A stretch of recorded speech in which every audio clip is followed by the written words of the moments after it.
Muy bien.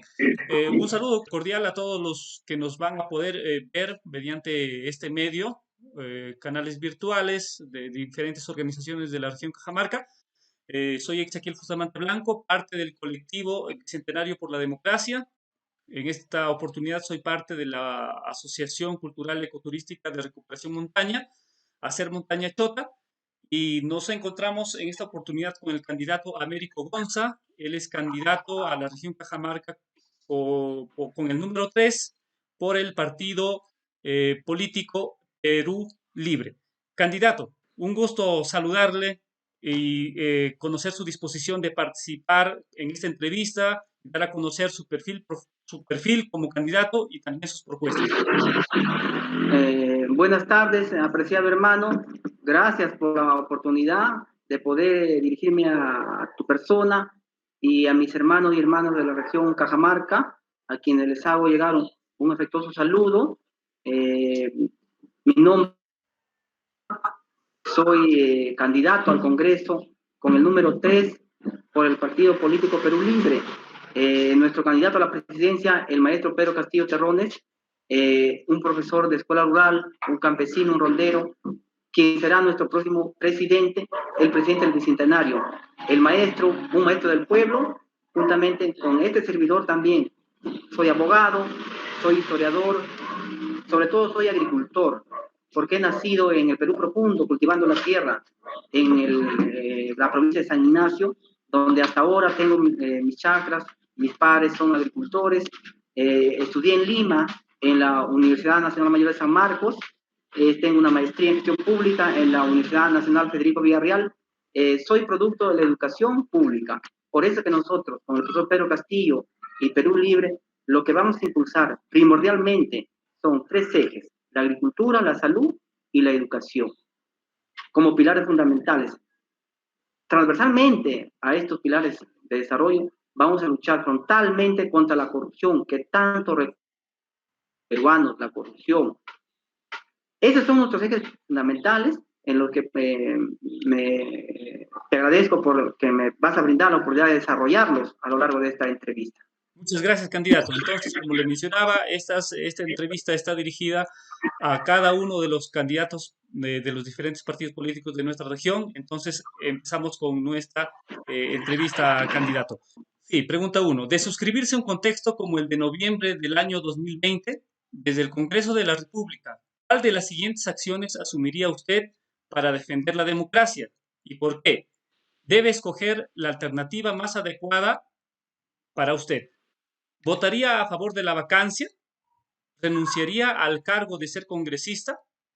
¿Retornaría a su región para consultar a las organizaciones de base? ¿O alguna otra respuesta que usted tenga por conveniente? Muchas gracias. Un poco difícil tu pregunta, dado a que en noviembre de 2020 no se conocían los actos de corrupción que se conocen ahora sobre el presidente de la República, el señor Vizcarra. Entonces, tendría que estar en ese momento. Ahora conocemos situaciones probadas de corrupción del señor Martín Vizcarra, que nos hace replantear la decisión que hubiéramos tomado en ese momento. Pero para responder un poco a tu pregunta y no ser esquivo, en noviembre de 2020 no se sabía, como te digo, los actos de corrupción. Yo hubiese votado por la no vacancia, ¿no? Para que se mantenga en el cargo el presidente, dado la situación difícil que atravesaba el país, ¿no? De pandemia, y llevar adelante unas elecciones. Entonces, no podría, sino ponerme del lado del país, ¿no? Poner sobre todo del lado del país para que continúe por lo poco tiempo que le quedaba, meses que le quedaban para cumplir su mandato, y claro, después dejando a salvo de la investigación y el procesamiento que se le dé después de que termine su mandato. En ese momento yo hubiese votado a raíz de la información que se tenía en ese momento de la no vacancia, ¿no? Pero ya bueno, ahora ya se saben los actos de corrupción, y que bueno, se tendría que investigar en su momento y ser procesado como creemos que era responsable, y las evidencias están ahí. de que tiene que pagar su culpa, como todos los peruanos, cuando cualquier ciudadano que comete un acto delictivo, un acto de corrupción, tiene que pagar su culpa, ¿no? Bien, bien, candidato. Ahora sí, vamos a la segunda pregunta. En referencia a la Constitución Política del Perú, ¿cuáles son los títulos o artículos que requieren un cambio urgente? ¿O considera usted que no se debería cambiar? Especifique, por favor. Y, justamente, gracias por la pregunta. Es una de las propuestas que lleva nuestro líder, el maestro Pedro Castillo, Perú Libre en su conjunto, y este servidor, quien cree firmemente que la constitución actual no representa a los peruanos. Por ponerte un ejemplo, según el último censo del INEI, el resumen estadístico al cual he revisado, la región Cajamarca contiene el 64.6 de personas que nos dedicamos a la agricultura, como este servidor. Sin embargo, en la constitución actual, ningún artículo habla de la importancia que se le debe dar al sector agrario y a los agricultores, hermanos y hermanas del campo. Entonces, la constitución actual debe ser cambiada totalmente, debe tener otro enfoque para para poner al país, al Perú como un país agrario y no como lo pone ahora como un país minero, donde se le da todas las garantías a la minería y a la explotación de recursos naturales. Sin embargo, al sector productivo de la pequeña empresa, los jóvenes, los mototaxistas, los hermanos del campo, los pueblos originarios, están excluidos del desarrollo nacional que ha contemplado esta actual constitución. Lo primero que tenemos que modificar es el capítulo económico, especialmente el artículo 60 y 62, donde se establece en el artículo 62, último párrafo, que los contratos ley no se pueden modificar. Nosotros consideramos que eso es un hecho injusto. Como abogado, entiendo que los contratos se deben respetar por el principio de legalidad, pero también como abogado sé, y en la Facultad de Derecho nos enseñaron, que ante un caso, ante un conflicto de la ley y un acto de justicia, se prefiere la justicia. Estos contratos son legales, sí, porque los han firmado autoridades que tenían la investidura del pueblo, que fueron elegidos por el pueblo. Sin embargo, eso no le quita el hecho de que sean injustos. Nosotros no podemos seguir más con estos contratos injustos que permiten la explotación de los recursos naturales y a nosotros nos dejan migajas. Tal es así que son actos injustos que los expresidentes que han firmado estos contratos están procesados por corrupción. Entonces quiere decir que ellos no hicieron bien las cosas. O sea, hicieron las cosas a espalda del pueblo. Ya sabemos que los coimearon Odebrecht y otras empresas transnacionales para que les entreguen los recursos naturales. Pero estos contratos son injustos. Son legales, pero son injustos. Y ante la ley y la justicia, 1000 veces se prefiere la justicia. El mismo Dios, nuestro Padre Creador, le hizo la guerra al faraón para rescatar a su pueblo de una esclavitud injusta. En ese tiempo la esclavitud era legal, sí, estaba permitida, pero eso no quiere decir que a la luz de los hechos sea justo. Entonces, por eso, se prefiere la justicia antes que la ley. Hace poco, el apartheid en Sudáfrica, donde la mayoría de peruanos de color negro estaban excluidos de muchos servicios a los que tenían acceso los blancos. ¿Era legal? Sí, era legal porque la ley lo permitía. ¿Pero era justo? No, era injusto, ¿no? Por eso nosotros proponemos que estos contratos ley que están en la actual constitución tienen que ser modificados, renegociados para recuperar nuestros recursos naturales. De ahí va a salir para incrementar el presupuesto de salud, educación y la agricultura. Por eso tenemos que cambiar primero la constitución, la cual se va a hacer convocada a través de un referéndum donde todos los sectores de la población tengan su representante. Las creencias religiosas van a nombrar su representante, los pueblos originarios van a nombrar su representante, los agricultores, los mototaxistas, los jóvenes, nadie se acuerda de los jóvenes, los médicos, los maestros, nuestro reconocimiento especial a los maestros y a los profesionales del sector salud. A ellos van a tener cada quien su representante. El 60% va a estar integrado por representantes del pueblo, de todos los sectores de la sociedad civil. El 40% van a tener representación los partidos políticos y los colegios profesionales. Entonces, esta constitución que se va a gestar a raíz del 28 de julio, cuando nosotros aspiremos al cargo y el maestro Pedro Castillo a la presidencia, vamos a convocar al referéndum para que se redacte una nueva constitución, la constitución de todas las sangres. Muchas gracias, candidato. Sí, ahí lo tenemos, candidato. La tercera pregunta. Considerando la situación actual de los partidos políticos a nivel nacional y la poca representatividad de los mismos, ¿cuál debería ser el periodo mínimo de militancia partidaria para poder postular al Congreso. ¿Cuánto tiempo pertenece usted a la organización a la que representa? Y la otra pregunta es, ¿qué actividades en pro del desarrollo local y regional realizará usted de no resultar electo como congresista? Muchas gracias. Nosotros somos un país donde las organizaciones políticas en realidad no están representando al pueblo. Por eso es que vemos el descontento generalizado de la población que no cree en los partidos políticos. Porque claro, lo que pasa es que estos partidos que han tenido la oportunidad de gobernar, tanto en el Ejecutivo y en el Legislativo, realmente no han legislado por el bien común, por el bien de la población en su conjunto. Lo que han hecho es gobernar para ellos y su grupo y robar, ¿no? La corrupción de la cual, como te decía hace un momento, los presidentes están, los expresidentes están, se cortó.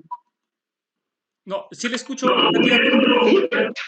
Se bajó la pantalla. Los expresidentes están procesados, algunos en la cárcel y otros van a ir a la cárcel. Entonces, los partidos políticos deben cumplir un rol fundamental para que los ciudadanos que dicen que no participan en la política se encuentren representados por un partido político, sea cual sea su tendencia, pero que tienen que ser democráticos. Los candidatos al Congreso y a la presidencia tienen que ser elegidos por voto interno universal, de tal manera que no... ahora vemos, por ejemplo, ¿no? Partidos que parecen a monarquía, ¿no? Porque el padre lo funda, de ahí viene, la dirige el hijo, la hija, el nieto, el hermano, y esa no es democracia interna, pues no estamos ya en la época feudal, ya pasó, aquí no estamos en el feudalismo, la monarquía, ¿no? O sea, eso es, no hay cuadros en los partidos, no hay cuadros.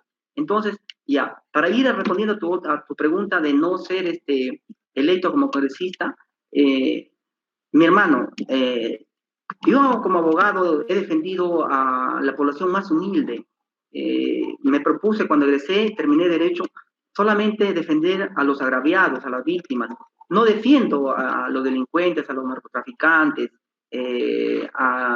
Como abogado nos asiste el derecho y el secreto profesional, pero yo no me siento bien defendiendo a personas que sé que han cometido delitos, que han robado al pueblo, defendiendo corruptos.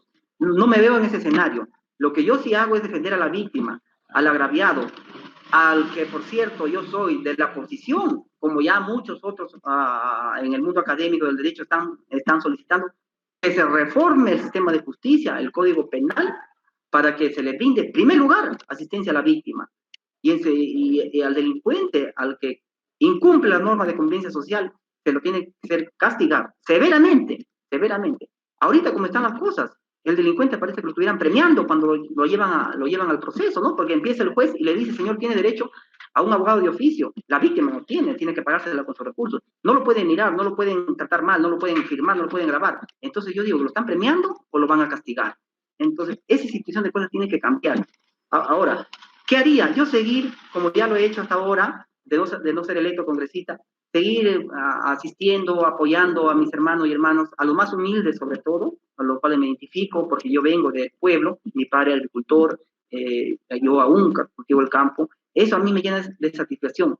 Muchas veces los agraviados, los más humildes, no tienen ni para el pasaje, ni para la estadía, cuando los citan al proceso, y a mí yo me identifico con ellos. Y allí voy a estar. Si Dios, si Dios y los votos de cada uno de los ciudadanos me lleva al Congreso, lucharé del Congreso.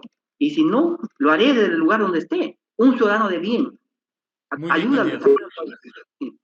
Bien, gracias por su respuesta. Ahora sí, pasamos a otra sección que es sectores productivos y economía. ¿Qué propuesta tiene para promover el desarrollo económico integral en la región y revertir en el mediano plazo la crisis económica sobre los sectores más vulnerables? Por ejemplo, las MIPES, los pequeños productores y las personas que gestan nuevos emprendimientos. Eh, Perfecto. Para revertir la crisis económica que nos ha llevado la pandemia, en realidad los emprendedores peruanos En realidad siempre hemos estado en crisis, ¿no? Porque ante un Estado inoperante, ante un Estado que no te da licencias, ante un Estado que no regula, por ejemplo, los créditos de los bancos a los emprendedores, donde somos el país que tiene el crédito más caro del mundo. Entonces, los emprendedores, las MIPES, trabajan para el banco, porque siempre se necesita dinero fresco. Lo necesitamos los emprendedores que queremos empezar un negocio, lo necesitan las grandes empresas para invertir, pero sobre todo los que estamos emprendiendo recién. No solamente necesitamos que los bancos nos den créditos económicos, sino que el Estado nos apoye para hasta que obtengas ingresos, 1, 2 años, 3 años, luego de lo cual ahora sí te puede empezar a cobrar impuestos, ¿no? Por otro lado tenemos a la SUNAT, ¿no? Que le condona deudas exorbitantes a las grandes empresas y a la que tiene su bodeguita, al que tiene su negocio pequeño, está ahí, ¿no? Como con el martillo sobre la espalda. Entonces, eso tiene que cambiar, porque el Estado tiene que ser aliado de los emprendedores, no verdugo. Entonces, la crisis económica lo que ha hecho es aflorar estas problemáticas, pero la problemática estaba ahí desde siempre, las trabas burocráticas, los excesivos gastos administrativos, te vas a una municipalidad, a una institución pública a averiguar, a que te orienten, sales con más dudas de las que vas. Entonces tiene que cambiar, tiene un acompañamiento para los emprendedores, para los empresarios que quieren hacer empresa. Con ello van a contribuir al desarrollo del país, claro, pero en un inicio donde todo es gasto, donde todo es egreso, donde todo vas a invertir, el Estado no puede estar ahí cobrándote cuando tú estás invirtiendo, más bien debe apoyarte. A los emprendedores, a las MIPES, a las grandes empresas, sí, nosotros somos claros en decir que las empresas tienen que pagar impuestos. Las grandes empresas no pagan impuestos, por el contrario, viven del Estado. El Reactiva Perú, por ejemplo, ¿no? ¿Para quién ha sido? No ha sido para las MIPES, no ha sido para los agricultores, ha sido para los bancos, para el programa de guerra, para las empresas de López Aliaga, que él mismo dice que no, que está en desacuerdo, critica. Entonces, ¿por qué recibieron sus empresas? Y no estamos hablando de poco dinero, estamos hablando de millones de soles que se va a las grandes empresas, que ya de por sí no han parado. Por ejemplo, los bancos no han parado en Reactiva, hay muchos sectores productivos que han seguido operando y son los que han recibido Reactiva Perú del Estado, que lo vamos a pagar nosotros con todos los peruanos. ¿Te acuerdas que la ex ministra Alba dijo, si no pagan las empresas, paga el pueblo? O sea, encima nosotros tenemos que pagar su crédito. Esa es una situación injusta, ¿no? La ley del embudo, ¿no? Ancho para los que más tienen y angosto para los que no tienen nada. Correcto, candidato. Bueno, disculpe reiterarle la pregunta. ¿Cuál sería su propuesta respecto a esta problemática que usted ha descrito con mucha puntualidad? Sí, es lo que te mencionaba, ¿no? Reactivar el sector económico para que las MIPES en sus primeros años de inversión no paguen impuestos. El Estado tiene que Excelente. asistirte. Junto a ello, que regular la tasa de interés de los bancos. Te decía, ¿no? Somos el país que tiene la tasa de interés más alta del mundo, nosotros tenemos que regularla. Eso no tiene que pasar del 10%. Créditos a costo social para los agricultores, que han sido los que han parado la olla en la pandemia. Nadie ha dejado de comer, pero sin Excelente, embargo, candidato. nadie se conoce los agricultores. Bien, vamos con otra pregunta también de economía. Respecto a la producción y los productores nacionales, vulnerados actualmente por las importaciones, ¿cuál de las alternativas considera usted como la más preponderante para proteger este importante sector económico? Usted puede elegir una, comentarla o si no, dar su alternativa, ¿no?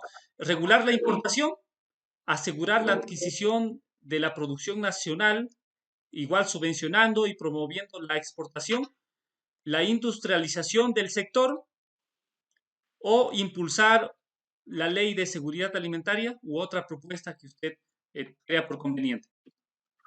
Me parece magnífico las tres alternativas, justamente lo que nosotros proponemos, ¿no? Y voy a detallarte. Nosotros proponemos la industrialización de la nación. Nosotros somos exportadores de materias primas y así nos han hecho creer y nunca ningún gobierno ha emanado políticas públicas para industrializar nuestros productos. Basta ya de ser exportadores primarios. Tenemos que darle valorado a nuestros productos. ¿Por qué no exportar joyas de oro, joyas de plata? ¿Por qué no exportar chocolates en vez de exportar café? ¿Por qué no exportar el café procesado en vez de exportarlo en grano? ¿Por qué no exportar productos lácteos industrializados, procesados, en vez de exportar la leche? Es más, ni siquiera exportamos la leche, porque la leche, somos productores en Cajamarca, sobre todo, de leche. Sin embargo, en los colegios le damos a los niños leche en polvo. ¿Por qué no consumimos lo que nuestra propia región consume? Los padres de familia pueden aportar muy bien, pueden vender al Estado los productos que su propia localidad produce. ¿Para qué? Con ello se estaría dando puestos de trabajo, mejorar la condición de vida de los agricultores que tienen productos a la mano y que los niños a los cuales están acostumbrados a su paladar, ¿no? Vemos pues, que el Caliwarma distribuye galleta en polvo, galleta enlatada, galleta que los niños la comen, la desperdician, la botan. ¿Por qué no entonces los mismos productos de la zona? Industrializar nuestra producción agraria y nacer. Y lo otro es proteger. Nosotros no podemos darle el mismo trato a los productos de nuestros hermanos productores, a ganaderos, agricultores, o porque no estamos pues en la condición de competir con países industrializados, con países que siendo desarrollados subvencionan a su sector agrario. Entonces por eso vemos que siendo productores de arroz, viene arroz de China, de Taiwán. Siendo productores de papa, esto es un crimen, mi hermano. Somos el país donde se ha domesticado la papa, que da el alimento, es el alimento del mundo.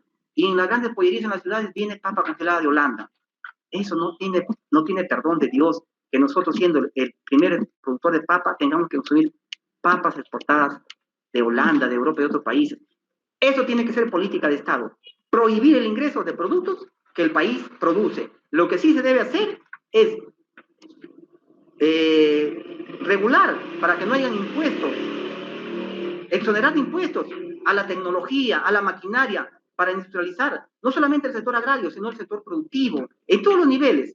La tecnología tiene que venir a precio social para que los emprendedores que quieren hacer empresa, los emprendedores que quieren industrializar ciertos productos, ganaderos, la producción de calzado y otros, accedan a la tecnología y maquinaria que otros países obviamente, porque nosotros no producimos tecnología, para que ingresen a costo social.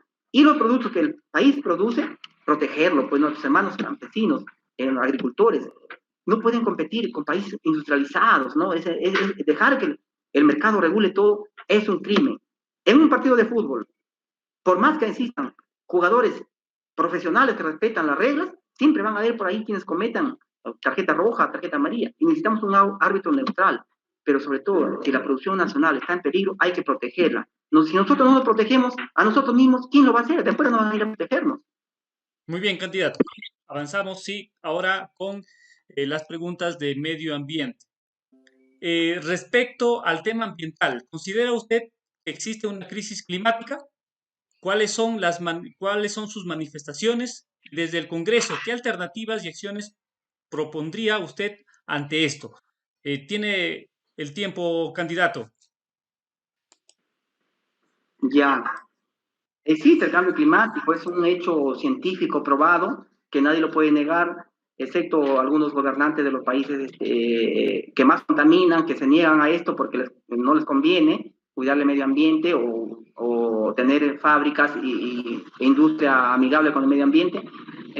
La Amazonía se está deforestando, nuestro pulmón está siendo talado cada vez más indiscriminadamente. Nosotros proponemos que los organismos que protegen el medio ambiente tienen que estar en su lugar. No puede ser que el organismo regulador que protege la fauna y la flora esté en Lima y no esté en la Amazonía.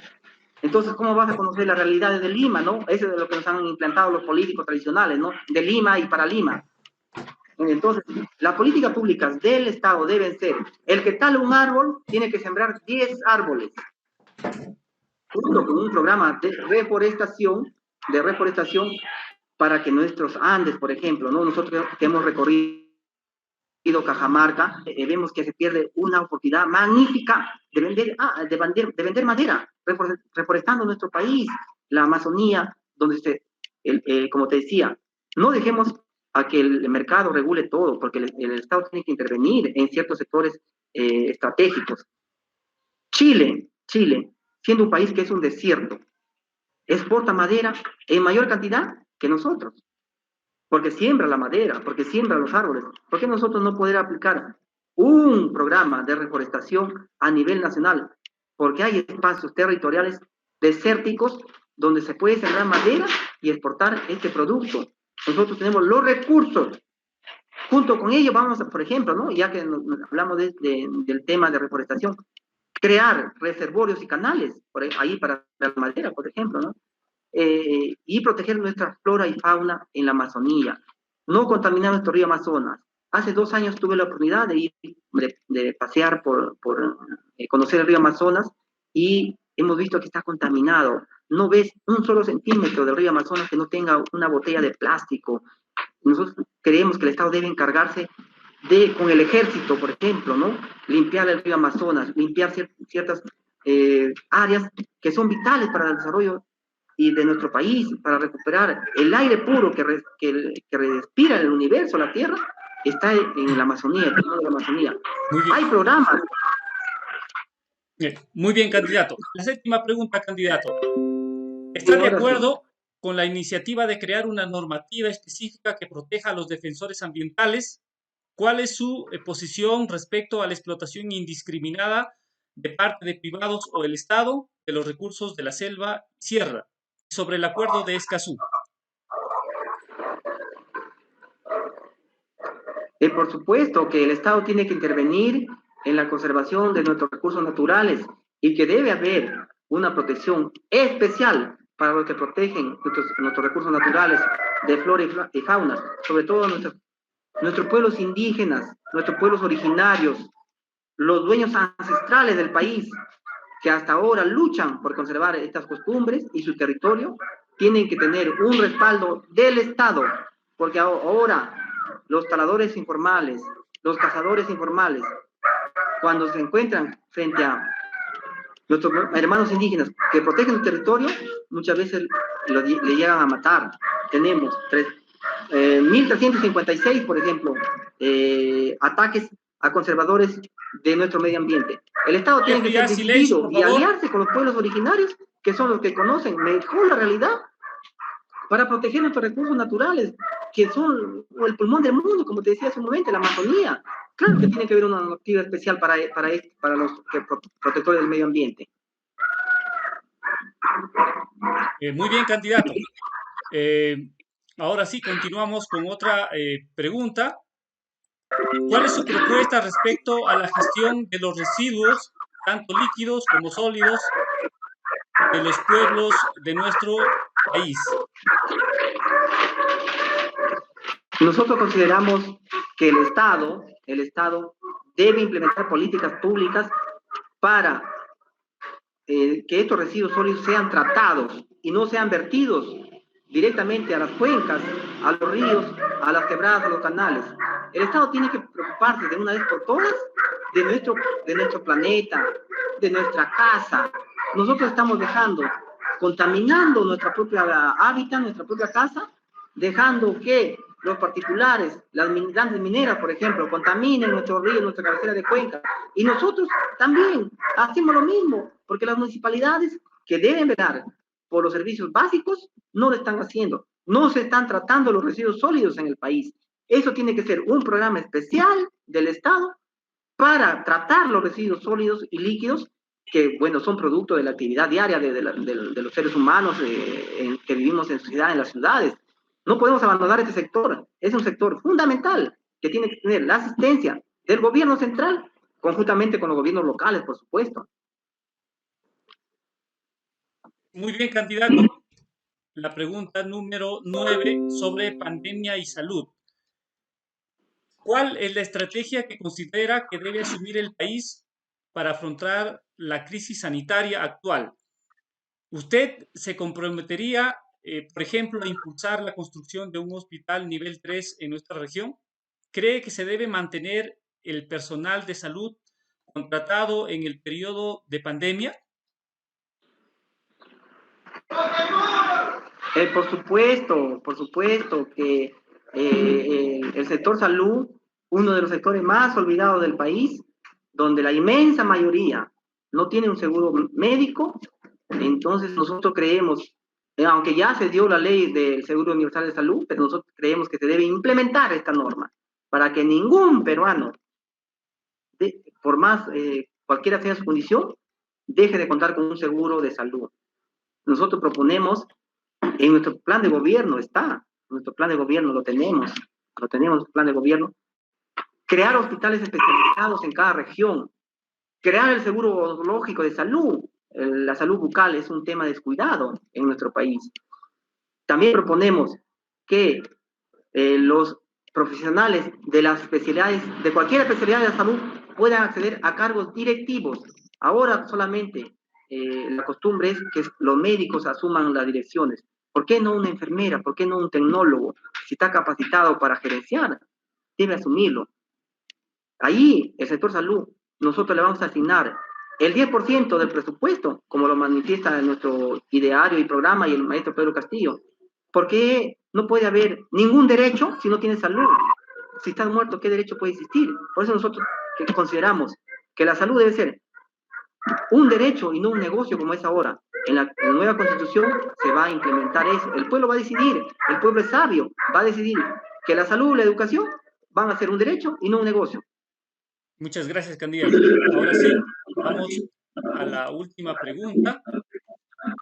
Más allá de la pandemia, por años se ha permitido que se vulnere nuestra salud a través de los excesos en cuanto a las concentraciones de gases pesados en el agua, los gases contaminantes en el aire y de insumos químicos en los productos de consumo diario. ¿Cuáles de estas problemáticas se enfocaría usted a resolver y qué propuestas específicas plantea? Todo lo que respeta a salud, mi hermano, va a ser un tema fundamental en nuestro gobierno. Ningún aspecto de la salud puede ser descuidado. La contaminación, como bien lo señala tu pregunta, de las aguas y de los ríos, viene de las minerías. Viene de que le falta regular al sector minero, porque donde se asienta una mina, se lleva las riquezas y nos deja escombros. Contaminación de agua, contaminación del suelo, del aire, metales pesados en la sangre de los niños, de la población, y el Estado tiene que asumir con todos esos gastos, porque la minera ni siquiera quiere pagar impuestos completos.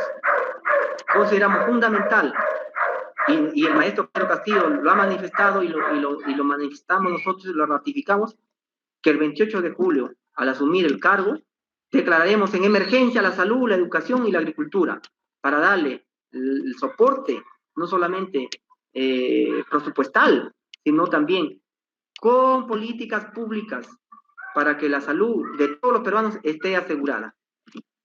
Bien, muchas gracias, candidato. Sí, antes de cerrar nuestra entrevista, candidato, yo quisiera, bueno, en este espacio darle la oportunidad para que en 1 o 2 minutos usted nos pueda decir en sus propias palabras por qué votar por Pedro Castillo y por qué marcar el número 3 en la región Cajamarca. Gracias por la oportunidad. ¿Por qué votar por Pedro Castillo? Ya nos han gobernado médicos, ingenieros, economistas, militares, arquitectos, y todos nos han robado al país, nos han saqueado, se han coludido con la corrupción, con las empresas transnacionales y se han llevado en carretilla el recurso de los más necesitados del país. Por eso que un maestro que educa a los jóvenes, un campesino, un rondero, creo que ya es de Dios, es una época histórica para tener en el bicentenario un maestro en la presidencia. Nunca antes, ni siquiera eran candidatos un maestro. Ahora, ¿por qué Américo Gonza al Congreso? Américo Gonza, soy un joven que ha nacido de abajo. Soy producto de la educación pública, porque he estudiado mis 2 carreras, Derecho y la maestría, y historiador también de la San Marcos. He estudiado en escuela y en colegio público. Por eso te mencionaba que la educación tiene que ser pública y gratuita y de calidad. Nosotros vamos a defender estos derechos desde el legislativo y el maestro Pedro Castillo desde el ejecutivo. Este 11 de abril los invito, hermanos y hermanas de la región Cajamarca, a que nos den un voto de coraje, un voto de dignidad, porque ya los partidos tradicionales que nos han gobernado ya tuvieron su oportunidad y no hicieron los cambios que ahora dicen hacer. Entonces, no podemos seguir confiando en los mismos de siempre.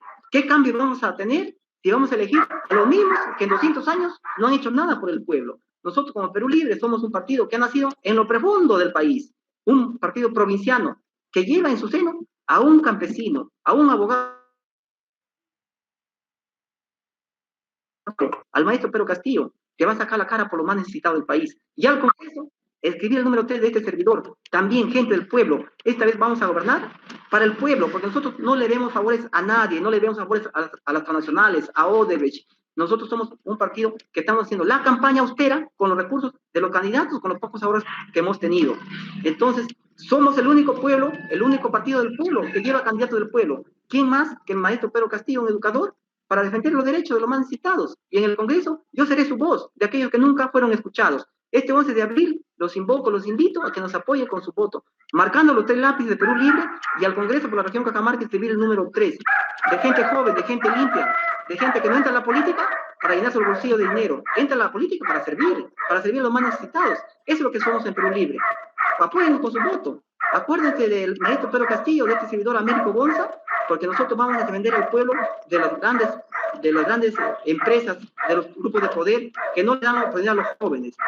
Los corruptos se han robado millones de soles que bien pudieran salvarle vida a miles de peruanos y la educación a miles de jóvenes que ahora ven frustrados sus sueños. Nosotros vamos a defender los derechos del pueblo. En eso estamos y esa va a ser nuestra tarea desde el primer momento que juramentemos el cargo, marcando los 3 lápices y escribiendo el número 3 por la región Cajamarca. Muchas gracias por el espacio. Que Dios te bendiga a ti y a los hermanos de Cajamarca, hermanas y hermanos que nos están escuchando. Muchas gracias, candidato. Le hemos podido escuchar entonces.